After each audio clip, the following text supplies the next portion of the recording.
എന്തു വിതച്ചാലും പൊന്നു വിളയുന്ന മണ്ണ് കർണാടകം. പക്ഷേ കഴിഞ്ഞ 2 വേനൽക്കാലങ്ങൾ ഈ നാടിന് ദുരിതം സമ്മാനിച്ചു.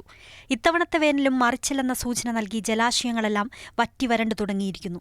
സംസ്ഥാനത്തെ 12 അണക്കെട്ടുകളിൽ 9 എണ്ണത്തിലെയും ജലനിരപ്പ് സംഭരണശേഷിയുടെ 15% താഴ്ന്നിരിക്കുന്നു. കുടിവെള്ളവും ജലസേചനവും വഴിമുട്ടിയിരിക്കുന്നു. പച്ചക്കറി വിളകളുടെയും പഴവർഗ്ഗങ്ങളുടെയും കൃഷി പാതിവഴിയിൽ നിലച്ചു.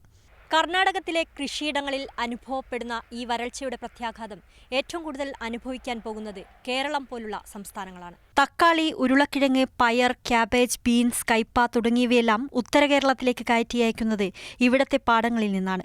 ഉൽപാദനം കുറയുന്നതോടെ വരും ദിവസങ്ങളിൽ പച്ചക്കറി, പഴവർഗ്ഗങ്ങൾക്ക് കേരളത്തിലെ വിപണിയിൽ വിലക്കയറ്റം അനുഭവപ്പെട്ടു തുടങ്ങും. 3-4 കുഴൽക്കിണറുകളെ ആശ്രയിച്ചാണിപ്പോൾ ഇവിടെ കൃഷി പുരോഗമിക്കുന്നത്.